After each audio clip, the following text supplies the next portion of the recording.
안녕하세요. 저는 울산과학기술원 에너지화학공학과 김동혁 교수입니다. 저는 AI와 합성생물학을 연구를 하고 있고요. 오늘은 바이오와 AI의 만남, 새로운 융합의 세계란 주제로 바이오 인사이트 강의를 하고자 합니다. 반갑습니다. 내용을 크게 두 부분으로 나눠봤습니다. 첫 번째 파트에서는 인공지능이 뭔지 그리고 최근 인공지능 동향은 어떻게 되는지 좀 간략하게 설명을 드리고요.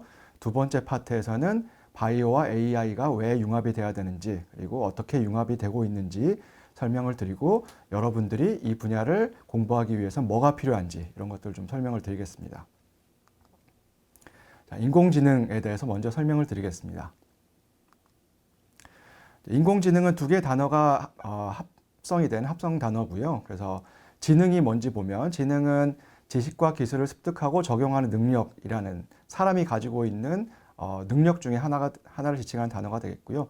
그 앞에 이제 인공이라는 수식어가 붙었는데 인공의 의미는 사람이 가지고 있지 않고 사람에 의해 만들어진 것을 의미할 때 많이 씁니다. 그래서 자연적으로 생긴 것이 아닌 자연적인 것을 모방하여 인간에 의해서 만들어진 것이라는 의미를 가지고 있고 이게 두 개가 약간 상반된 의미를 가지고 있습니다. 그래서 이 지능이라는 거는 원래 사람이 가지고 있는 건데 그거를 인공적으로 사람이 다른 것들을 위해 지능을 만들었다라는 의미가 되겠습니다. 그래서 이 두 개의 단어를 합치게 되면 인공지능, Artificial Intelligence라는 단어가 만들어지게 되고요.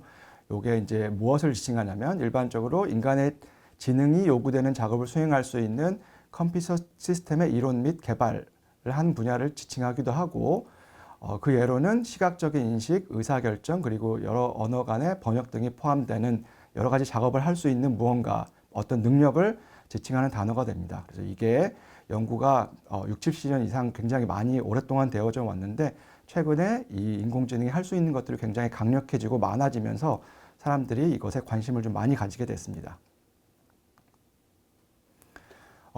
비슷한 단어들이 여러 가지가 있는데요. 인공지능, Artificial Intelligence라는 단어도 있고 기계학습, Machine Learning이라는 단어도 있고 심층학습, 딥러닝이라는 단어도 이제 혼합해서 쓰고 있는데요. 이게 세 개의 단어가 약간 다른 단어입니다. 그래서 이걸 좀 간단하게 먼저 설명을 드리겠습니다. 일단 범위로 보면은 인공지능이라는 단어가 가장 큰 범주를 지칭하는 단어가 되겠고요. 인공지능 중에 일부분이 기계학습이고 기계학습 중에 일부분이 심층학습, 딥러닝이 되겠습니다. 인공지능이 뭐냐? 설명을 보면 논리, 조건, 여기 if then이라고 적혀 있고요. 규칙, 디시전 트리, 의사결정 나무 및 기계학습을 활용하여 컴퓨터가 이 부분이 중요합니다. 사람의 지능을 모방할 수 있도록 하는 모든 기술을 합쳐서 인공지능이라고 부릅니다. 그래서 이게 굉장히 가장 넓은 범위가 되겠고요. 그 중에서 통계 모델을 사용하는 것을 다 합쳐서 기계학습이라고 부릅니다. 기계가 경험을 통해 작업 수행 능력을 향상시킬 수 있도록 복잡한 통계 기법을 포함하는 인공지능의 하위 분야라는 게 기계학습이 되겠습니다. 그래서 중요한 것은 기계학습 바깥의 분야에서는 기계가 어떤 과정을 거쳐서 어떤 규칙을 통해서 결정을 내려야 하는지를 사람이 미리 알려줘야 됩니다. 하지만 기계학습으로 넘어와서는 그걸 사람들이 일일이 가르쳐주지 않고 데이터를 이용해서 학습을 하게 되면 그 규칙을 암시적으로 학습하는 방식으로 진행이 되게 됩니다. 그래서 인공지능과 그리고 기계학습, 그리고 기계학습과 기계학습이 아닌 인공지능이 그 부분에서 가장 큰 차이가 난다라고 설명을 할 수가 있겠습니다. 기계학습엔 여러 가지 그 통계 모델을 사용한 방법들이 있는데요. 그 중에서 인공신경망, 뉴럴 네트워크라는 방법이 있습니다. 그 뉴럴 네트워크를 복잡하게 사용한 학습 방법이 심층학습 딥러닝이 되겠습니다. 그래서 다층 신경망 멀티레이어드 뉴럴 네트워크라고 되어 있는데요. 뉴럴 네트워크가 굉장히 복잡하게 되어 있다. 이렇게 간단하게 이해를 하면 되겠습니다. 그래서 다층 신경망에 방대한 양의 데이터를 노출시켜 음성 및 이미지 인식과 같은 작업을 수행하도록 소프트웨어가 스스로 학습을 할 수 있게 알고리즘을 구성된 기계학습의 하위 분야라는 설명을 드릴 수가 있겠습니다. 그래서 다시 정리하면 인공지능, 기계학습, 심층학습 이 세 개의 단어는 조금씩 다른 것들을 지칭하고 있는데 인공지능이 가장 큰 범주이고 간단하게 설명하면 인간의 지능을 모방할 수 있는 모든 기술을 포함한다. 이렇게 설명드릴 수가 있겠고 인공지능 중에 일부분이 기계학습인데 기계학습의 핵심 키워드는 통계 모델을 이용해서 학습을 시킨다. 이렇게 설명을 드릴 수가 있겠고요. 심층학습은 그 기계학습 중에서 신경망, 뉴럴 네트워크를 복잡하게 쓰는 기계학습 방법을 딥러닝이다 이렇게 부를 수가 있겠습니다. 그럼 기계학습, 인공지능 이게 왜 필요한지에 대해 좀 설명을 드리겠습니다. 이제 저는 40년 좀 넘게 살아왔는데요. 저 같은 경우에는 이 표에서 그 데이터 그래프와 분석 능력 그래프가 이렇게 만나는 지점이 있는데 그 만나는 지점 이전부터 지금 현재까지를 살아가고 있습니다. 그래서 만나는 지점이 어떤 지점이냐면은 제가 분석할 수 있는 데이터량보다 제가 생산할 수 있는 데이터량이 넘어가기 시작하는 시점이라고 할 수가 있겠는데요. 그래서 그 시점 전에는 제가 이제 만들 수 있는 데이터보다 제 분석 능력이 뛰어났기 때문에 실험을 할 때도 데이터를 어떻게 잘 뽑아낼 것인가, 실험을 어떻게 잘 디자인할 것인가, 그리고 실험을 어떻게 잘 수행할 것인가, 이런 것들이 좀 중요해졌는데요. 지금은 제가 분석할 수 있는 능력보다 데이터를 좀 더 빠르게 값싸게 만들 수가 있는 시대가 됐습니다. 그래서 지금은 그 많은 양의 데이터를 어떻게 제 능력 이상으로 분석을 할 것인가가 핵심 포인트가 되는 시점이 됐습니다. 그래서 이거를 극복하기 위해서 파이썬 같은 프로그래밍 언어를 이용해서 대량의 데이터를 분석하기도 하고 그 안에 숨겨져 있는 패턴을 찾기 위해서 인공지능 혹은 머신러닝 같은 기법들을 적용하기도 합니다. 그래서 여러분들은 저보다 한참 뒤에 더 많은 양의 데이터를 이용해서 분석을 해야 되기 때문에 인공지능, 기계학습, 딥러닝 이런 것들을 필연적으로 쓸 수밖에 없게 됐습니다. 그래서 제가 오늘 설명해 드릴 부분을 잘 들으시고 그리고 어떤 분야의 기술이 필요한지 어떤 분야의 학습이 필요한지 설명을 좀 간단하게 드릴 텐데 그 부분을 유념하셔서 공부를 하시면 도움이 될 것 같습니다. 자, 인공신경망이 어떻게 만들어졌고 어떻게 동작하는지만 좀 간단하게 설명을 드리겠습니다. 여기 그림이 좀 복잡한데요. 위쪽에 A 그림을 보면은 A 왼쪽에는 이제 생물학 수업 시간에 아마 보셨을 텐데 그 신경세포가 지금 나와 있습니다. 그래서 신경세포는 가지돌기라는 부분에서 신호를 받고 축삭돌기에서 신호를 전달을 해서 촉삭 말단에서 다른 세포에게 전기 신호를 전달해주는 방식으로 동작을 합니다. 그리고 이런 신경세포가 여러 개 모여서 모델을 구성하기도 하고 복잡한 시스템을 만들기도 하고 거기에서 판단을 내리기도 하고 기억을 하기도 하고 복잡한 동작을 하게 됩니다. 이걸 동일한 방식으로 수학적 모델로 가져온 게 인공신경망이 되겠습니다. 그래서 자연적으로 존재하는 신경망을 가지고 와서 인공적으로 가져와서 비슷하게 동작하도록 만든 게 인공신경망이 되겠습니다. 그래서 B에 나와 있는 것은 하나의 세포를 수학적으로 모델링한 게 되겠습니다. 그래서 X1, X2, Xn이라고 적혀 있는 게 가지돌기에서 들어오는 신호들을 하나씩 모사해 놓은 게 되겠습니다. 그래서 이것들은 신호가 되겠고 W1, W2, Wn은 이 각각의 신호들을 얼만큼 가중치로 받아들일 것인가. 이게 만약에 W1이 1이면 X1 신호값을 그대로 받아들이고 W2가 0이면 X2의 신호는 무시하고 WN의 신호가 0.1이면 XN의 신호는 약하게 받아들여서 계산을 하겠다라는 의미가 되겠습니다. 그리고 첫 번째 하는 작업은 X1과 W1을 곱하고 X2와 W2를 곱하고 XN과 WN을 곱해서 다 더해주게 됩니다. 그래서 W2가 0이 되면은 X2의 신호가 전혀 무시가 되겠죠. 이걸 이제 weighted sum이라고 부르는데 가중치를 곱해서 더해준 다음에 이제 그 오른쪽에 보면 F 함수가 들어가는 게 보일 겁니다. 여기에 이제 비선형 함수를 거쳐서 거기서 나온 값이 세포로 치면은 촉삭 말단에 다른 세포로 전달이 되는 전달값이 되겠고 이게 다른 세포 입장에서는 X1, X2, Xn 같은 입장이 될 겁니다. 이렇게 수학적으로는 비교적 간단한 곱셈, 덧셈 그리고 함수를 한번 거치는 계산을 통해서 하나의 세포가 수학적으로 모델링이 되게 됩니다.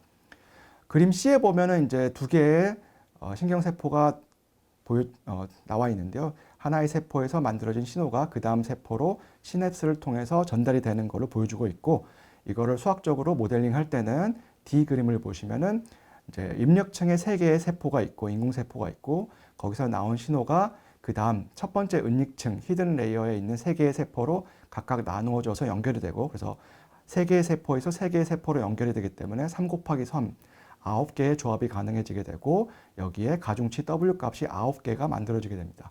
그리고 첫 번째 은닉층에서 두 번째 은닉층으로도 3개의 가상세포에서 3개의 가상세포로 연결이 되기 때문에 또 가중치 값이 9개가 나오게 되고요. 그 다음에 두 번째 은닉층에서 출력층 아웃풋 레이어로는 3개의 가상세포에서 2개의 세포로 연결되기 때문에 6개의 가중치가 만들어지게 됩니다.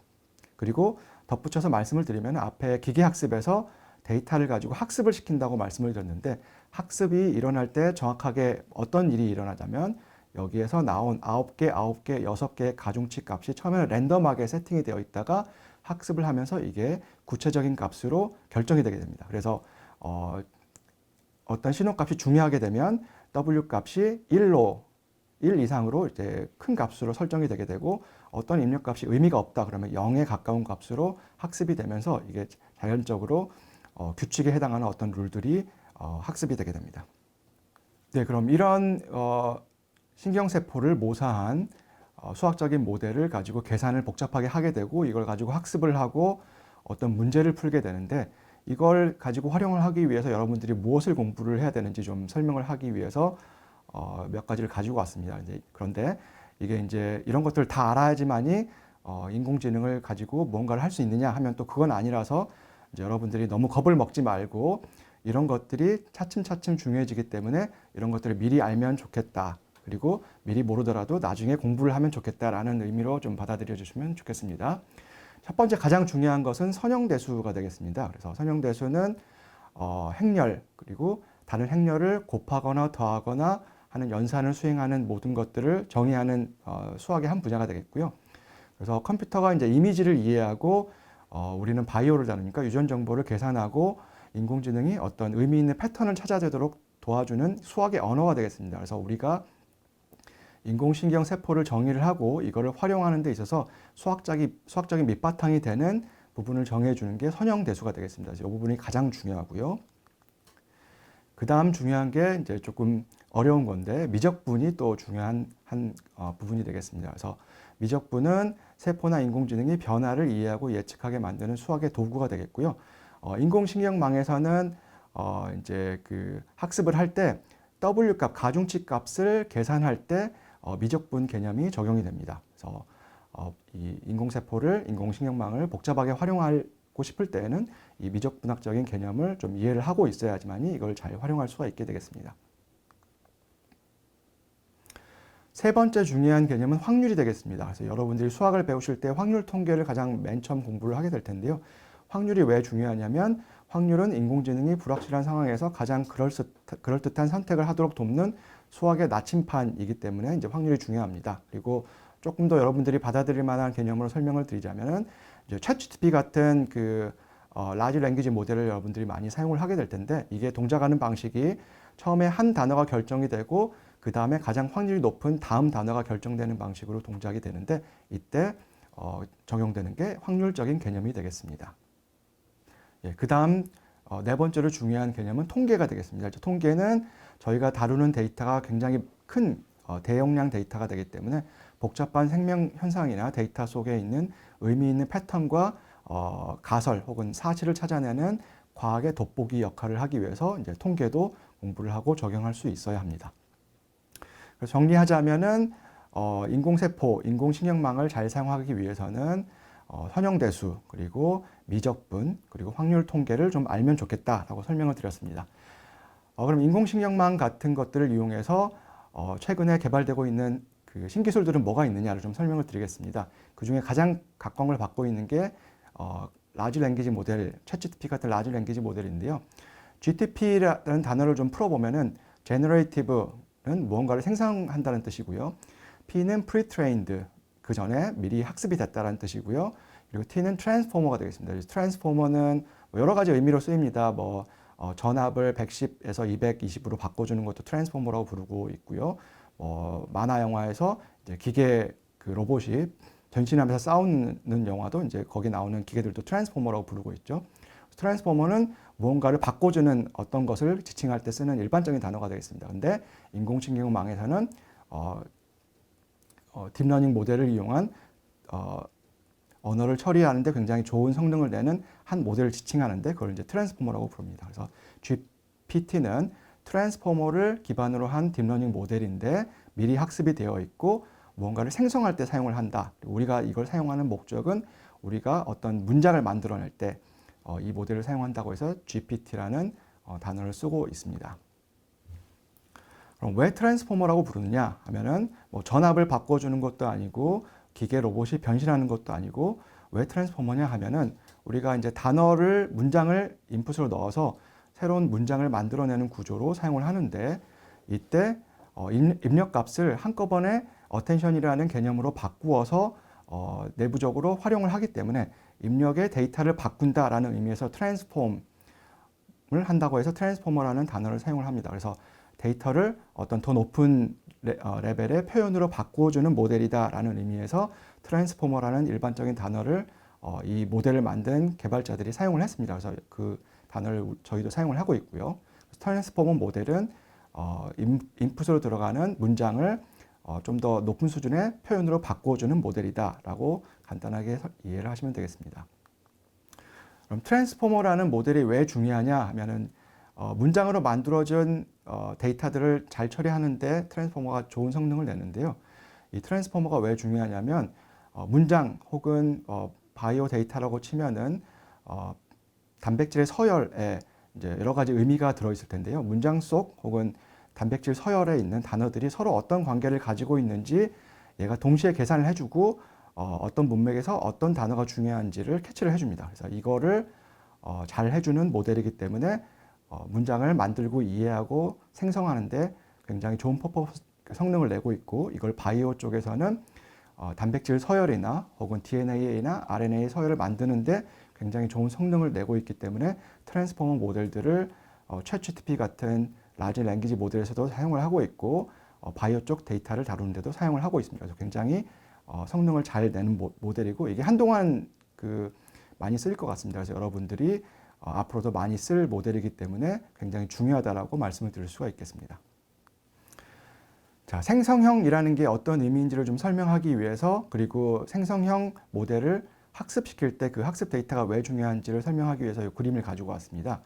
그래서 이게 여기서는 그림을 예제로 사용을 했지만 그림이 아니라 문장을 적용할 때도 동일하고 생물학적인 데이터를 적용할 때도 동일하게 적용된다라고 좀 이해를 해주시면 되겠습니다.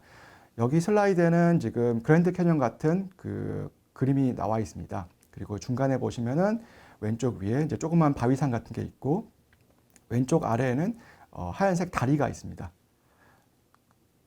요거를 지운 다음에 그러면 이제 이 그 미싱된 그 비어 있는 픽셀들이 있기 때문에 요거를 채울 수가 있겠죠. 채우는데 랜덤하게 채우는 게 아니라 주변에 있는 픽셀들의 그 그랜드 캐년 같은 그 협곡의 이미지를 반영을 해서 그 가운데 비어 있는 부분을 채울 수가 있습니다. 그래서 미리 수만 개의 이미지를 가지고 학습시킨 모델을 가지고 이 비어 있는 픽셀들을 채우게 되면 이렇게 채울 때마다 좀 약간씩 랜덤하게 다른 이미지가 만들어지긴 하는데요. 저희가 보기에 굉장히 자연스러운 픽셀들로 채워져서 실제는 존재하지 않지만 존재할 법한 이미지를 만들어주게 됩니다. 이걸 조금 바꿔서 젊은 여자들의 이미지로 학습이 된 모델을 이용해서 생성을 한다라고 좀 또 예제를 가져와 봤습니다. 그래서 여기에 이제 젊은 여성의 사진이 있는데요. 이 사진에서 눈 부분을 이렇게 제거를 하고 여기에 비어 있는 픽셀들을 주변에 있는 픽셀들의 정보를 이용해서 채울 수가 있습니다. 그래서 채우게 되면은 처음 이미지와는 다른 그리고 실존하지 않는 사람의 이미지일 수는 있겠지만 저희가 보기에는 그래도 자연스러운 그 젊은 여성의 사진이 만들어지게 됩니다. 이런 식으로 실제로 존재하지 않는 데이터이긴 하지만 생성형 모델을 이용해서 우리가 보기에 굉장히 그럴싸한 이미지를 만들어낼 수가 있게 되고 이거를 문장으로 바꿔보면은 굉장히 그럴싸한 어떤 질문에 답을 하는 문장을 만들어낼 수도 있고 바이오 데이터로 바꾸게 되면은 실제로 발견된 적이 없는 단백질의 서열이긴 하지만 특정한 기능을 하는 단백질의 서열을 만들어내는 데도 사용을 할 수가 있습니다. 이제 이 예제는 학습시킬 때 사용한 데이터가 왜 중요한지를 설명하기 위해서 좀 가져와 봤습니다. 여기에 나이가 많은 남성분의 사진이 있는데요. 할아버지 사진이 있는데 여기에 비어있는 픽셀들을 만들고요. 이 비어있는 픽셀들을 생성을 하는데 이때 사용하는 모델은 젊은 여자들의 이미지를 가지고 학습시킨 모델을 적용한다라고 해보겠습니다. 그렇게 되면은 이미지상으로 봤을 때는 굉장히 그럴싸한 이미지가 만들어졌는데요. 저희가 봤을 때는 이게 굉장히 뭐가 잘못됐다라는 걸 단박에 알 수 있는 그런 이미지가 만들어졌죠. 얼굴은 그 할아버지의 얼굴인데 눈 부분만 젊은 여성의 눈으로 이렇게 만들어졌습니다. 그래서 이게 이 이미지를 가지고 제가 전달하려고 하는 메시지는요. 우리가 하고자 하는 작업이 있는데 그 작업을 하기 위해서 딥러닝 모델, 생성형 모델을 사용을 할 때 그 모델을 학습시킨 데이터들이 있을 텐데요. 그 학습시킨 데이터들이 우리가 하고자 하는 문제를 푸는데 적합한 데이터인지를 꼭 염두에 두면서 사용을 해야 됩니다. 그래서 그 늙은 할아버지의 이미지를 가지고 그 생성형 모델을 돌리고자 하는데 다른 사람의 이미지를 가지고 학습을 시키 모델을 사용하게 되면 이런 식으로 잘못된 결과물이 나올 수가 있으니 이 부분을 꼭 염두해서 생성형 모델을 사용하는 것이 중요하겠습니다. 예, 그래서 말씀드린 대로 트랜스포머는 딥러닝 모델 중에서 트랜스포머라고 부르는 딥러닝 모델의 한 종류를 사용한 모델들을 전부 지칭하는 단어가 되겠고요. 이 트랜스포머를 기반으로 한 거대 언어 모델, 라지 랭귀지 모델이 굉장히 퍼포먼스가 좋고 그래서 사람들이 많이 개발을 해왔고 그림에 나온 것처럼 2019년도, 20년도, 21년도, 23년도, 지금은 25년도인데 굉장히 다양한 모델들이 만들어졌고 그 모델들을 구글, 엔트로픽을 포함한 다양한 회사에서 만들고 있습니다. 네이버에서도 만들고 있고요. 그러면 그 인공지능, 기계학습, 딥러닝이 조금씩 다르다라고 말씀을 드렸는데 기계학습과 그 다음에 이후에 나온 딥러닝이 여러분들이 사용할 때는 어떤 식으로 다르게 동작하는지를 좀 설명을 드리겠습니다. 즉, 전통적인 기계학습 모델을 사용을 할 때는 데이터량이 많지가 않았습니다. 그래서 소량의 인풋 데이터로부터 소규모 모델을 이용해서 학습을 시켜야 되기 때문에 여기에서 어떤 그 특성들, 영어로는 피처라고 부르는데요. 어떤 특성을 뽑아내야 되는지 그리고 이 특성을 어떻게 잘 바꿔줘야 되는지를 그 작업이 굉장히 중요하게 됩니다. 그래서 이 부분을 그 피처 익스트랙션 특성 추출이라고 부르는데요. 소규모 모델에 잘 동작할 수 있는 특성을 뽑아내고 가공하는 기술이 굉장히 중요한 스킬이었습니다. 그래서 이 모델을 이용해서 바이오 쪽의 데이터를 가지고 연구를 하고 접목을 시키기 위해서는 해당 분야 바이오 쪽 전문 지식도 많이 필요하고 기계학습 모델을 가지고 특성을 뽑아내서 적용하고 학습시키고 사용하는 전문 지식까지 다 필요해서 굉장히 활용하기가 어려웠습니다. 그래서 이런 작업을 할 수 있는 사람들이 적었는데요. 딥러닝 모델이 나온 다음에는 굉장히 복잡한 딥러닝 모델을 사용할 수 있게 되고 그리고 대량의 인풋 데이터를 사용할 수 있게 되면서 딥러닝 모델을 학습시키는 과정 중에 특성을 뽑아내는 특성 추출 단계가 자동적으로 이루어지게 됩니다. 그래서 이 부분에 대한 전문 지식이 없어도 딥러닝 모델을 사용할 수 있게끔 되었습니다. 그래서 전문 분야의 지식은 여전히 필요하지만 기계학습 지식이 조금만 있어도 딥러닝 모델을 바이오 쪽 전문 지식을 분석하는 데 사용할 수 있는 시대가 되었습니다. 그리고 딥러닝 모델, 라지 랭귀지 모델 이런 것들이 나오면서 다양한 분야로 파급 효과가 퍼져나가고 있는데요. 그 부분 중에 하나가 이제 코딩, 프로그래밍 쪽 분야가 되겠습니다. 그래서 바이브 코딩이라는 새로운 용어가 만들어졌는데요. 바이브 코딩이 뭐냐면 인공지능을 이용해서 인간의 사고 과정을 모방해서 자연어로 주어진 문장을 이해하고 그에 맞는 코드를 스스로 생성, 수정하는 지능형 프로그래밍 방식을 바이브 코딩이라고 부릅니다. 그래서 어떻게 되냐면은 내가 앱을 개발하고 싶은데 간단한 오늘의 운세를 보여주는 앱을 만들고 싶어. 그래서 인풋으로는 내가 언제 태어났는지, 몇 월 며칠에 몇 시에 태어났는지를 정보를 주면은 오늘의 운세를 보여주는 그리고 다른 사람의 정보를 넣으면 다른 사람의 정보를 보여주고 내 생일과 뭐 출생 일시에 대한 정보를 저장해서 내일 이 앱을 다시 사용할 때는 그 정보를 사용해서 내일의 운세를 보여주는 앱을 만들고 싶어 라는 문장을 주면은 거기에 해당하는 앱을 만들고 구동시키는 코드를 자동적으로 생성해주는 방식을 바이브 코딩이라고 얘기를 할 수가 있겠습니다. 그래서 이게 굉장히 다양한 분야에 적용이 되고 있고 이게 프로그래밍 업계 그리고 인력 시장을 굉장히 바꾸고 있는데요. 그래서 예전에 전통적인 프로그래밍 방식은 어떤 목적이 주어지면은 그걸 부분 단위로 쪼개서 거기에 해당하는 코드를 작성을 하고 버그가 발생하게 되면은 그거를 전통적인 방식으로 디버깅하게 되고 수동으로 코드를 작성해야 됐기 때문에 시간이 오래 걸렸는데요.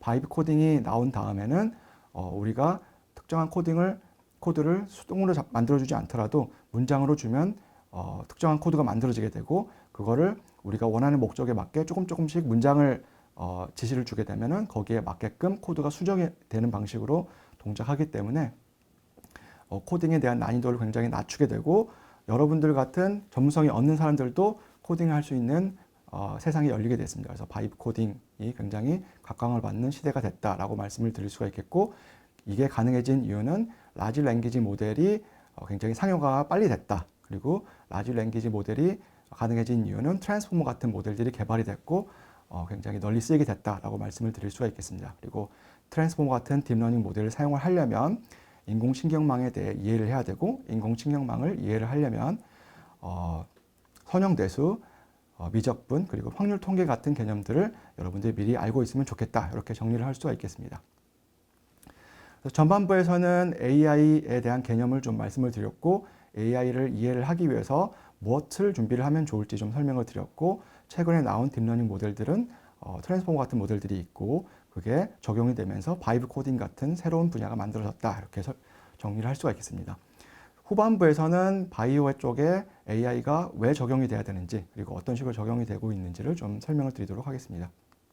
예, 바이오 분야를 연구하는 데는 AI가 필연적으로 접목이 될 수밖에 없는데요. 그 이유가 바이오 분야에는 데이터가 굉장히 많이 관여되어 있습니다. 그래서 바이오 쪽 데이터를 볼 때 일단 개체를 볼 수가 있겠고요. 개체를 쪼개면 기관이 나오게 되고, 기관을 쪼개면 세포가 나오게 되고, 세포는 거대 분자들로 만들어져 있고, 거대 분자에는 뭐 단백질, 핵산, 지질 같은 게 들어가게 되고요.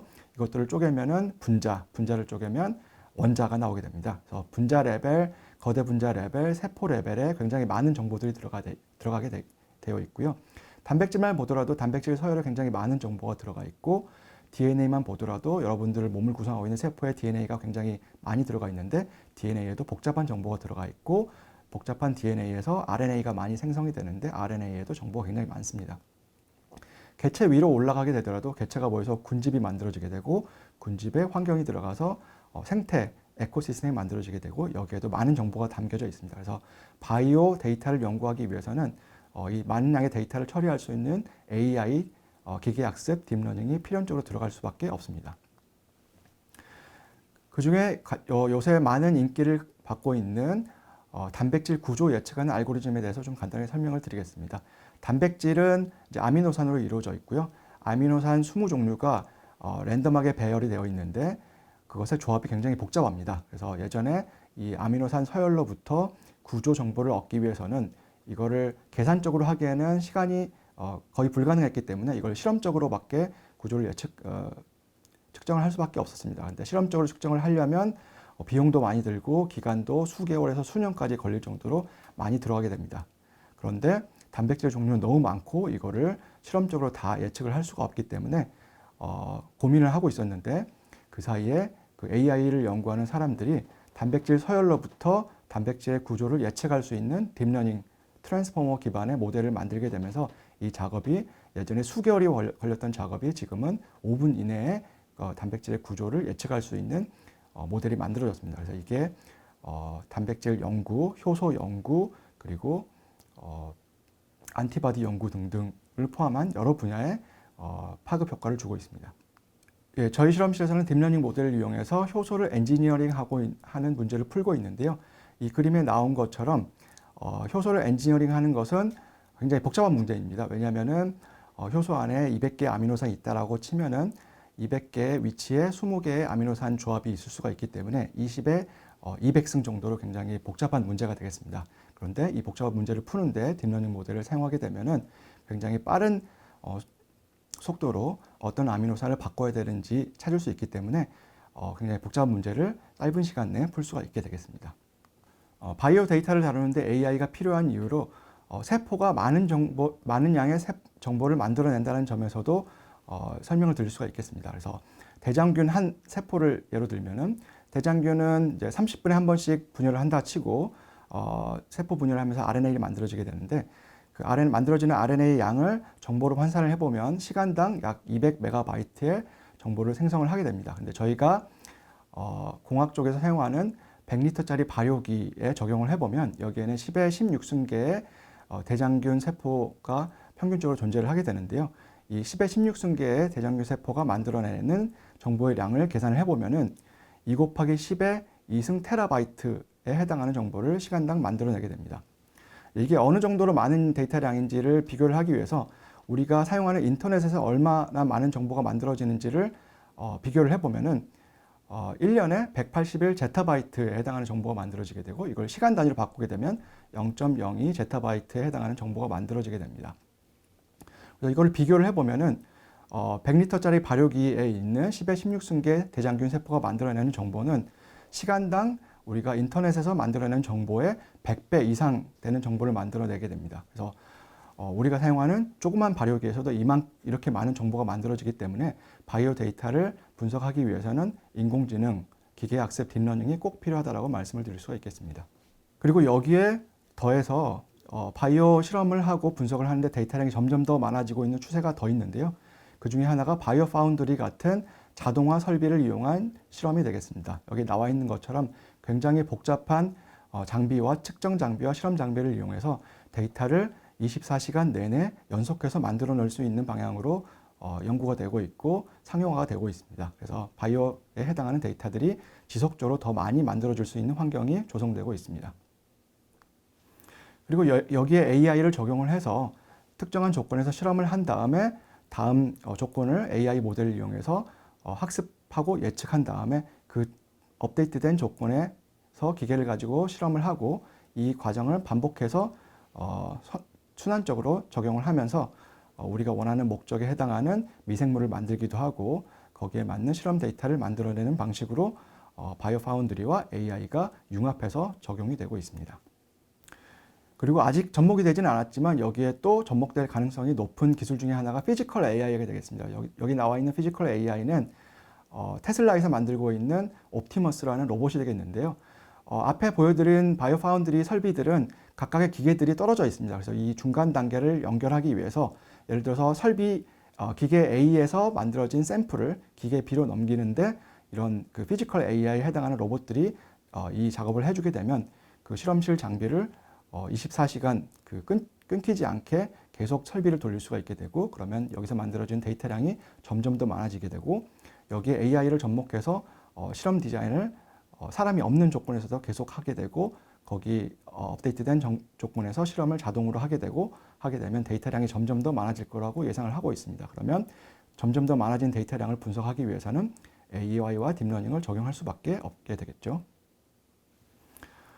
저희 실험실에서는 이렇게 바이오 파운더리와 피지컬 AI를 이용해서 자동화된 설비와 AI를 이용해서 반복적으로 조건을 잡고 실험하는 분야에 맞춰서 연구를 하기 위해서 디지털 트윈과 같은 실험을 하기 전에 그 세포에 해당하는 모델을 만들어서 어떤 조건에서 이 세포를 가지고 실험을 해야 되는지 예측하는 모델을 만들어서 연구를 하고 있습니다. 그리고 말씀드린 대로 대량의 데이터가 만들어지는데 이 대량의 데이터를 분석하는 단계가 지금 그 병목 현상을 일으키고 있습니다. 그래서 이 부분을 해결하기 위해서 대량의 데이터를 분석하는데 딥러닝 모델을 적용하는 연구들도 하고 있습니다. 앞의 슬라이드에서 딥러닝 모델을 이용해서 단백질 혹은 효소의 구조를 예측하는 알고리즘에 대해 설명을 드렸는데요. 여기 나온 것처럼 단백질의 구조라는 것은 단백질의 서열 1차 구조에서 알파 헬릭스나 베이타 시트 같은 2차 구조가 만들어지게 되고, 여기서 3차 구조가 만들어지게 되고 3차 구조에 해당하는 것들이 모여서 4차 구조가 만들어지게 되는데, 여기서 3차 구조에 해당하는 구조를 예측하는 알고리즘들이 굉장히 많이 만들어졌고, 이후에 이걸 확장해서 4차 구조, 여러 개의 서브 유닛들이 모여있는 복잡한 구조를 예측하는 모델들까지 만들어지고 있습니다. 그리고 이런 그 알파폴드와 같은 단백질 효소 구조를 예측하는 알고리즘들이 개발이 되면서 약물 개발이라든지 혹은 단백질 설계, 그리고 어떤 단백질에 붙는 다른 단백질을 디자인하는 표적 예측과 같은 다양한 분야의 응용들이 연구가 되어지고 있고요. 그 중에서 특히 단백질 설계, 약물 개발들이 되면서 이게 의학 분야로까지 파급 효과가 미치고 있습니다. 정리를 하면은 바이오 데이터를 AI를 가지고 분석하고 실험을 하기 위해서 어떤 배경 지식들이 필요한지를 좀 말씀을 드리면은 일단 바이오 데이터를 다루기 때문에 생명과학에 대한 지식이 좀 있어야 됩니다. 그래서 생명 현상, 유전자, 단백질, 세포 구조를 이해하는데 기초에 해당하는 지식들을 좀 가지고 있어야 되고요. 그리고 AI를 접목시키기 위해서 수학에서 뭐가 필요한지 앞에서 말씀을 드렸죠. 선형대수, 미적분학, 그리고 확률 통계 같은 지식이 조금 있으면 AI를 좀 더 잘 활용할 수가 있겠습니다. 그리고 대량의 데이터를 분석하고 AI 모델을 개발하고 접목시키기 위해서 프로그래밍이 들어가게 되고요. 앞에서 보여드린 것처럼 바이브 코딩 같은 것들을 활용할 수 있겠지만 거기서 만들어진 코드를 사용하기 위해서는 프로그래밍에 대한 지식이 어느 정도 필요합니다. 그래서 컴퓨터에 대한 지식이 조금 필요하고요. 그리고 생명 현상을 좀 더 깊이 이해하려면 바이오에 대한 데이터도 필요하지만 거기에 연계되어 있는 화학과 물리학적인 정보도 조금 더 필요합니다. 그래서 이런 네 가지 분야에 대한 지식을 좀 갖추게 되면은 대량의 데이터를 만드는 바이오 분야에 AI를 접목할 수 있는 아주 흥미로운 응용과 연구를 여러분들도 할 수 있을 거라고 생각합니다. 경청해 주셔서 감사합니다.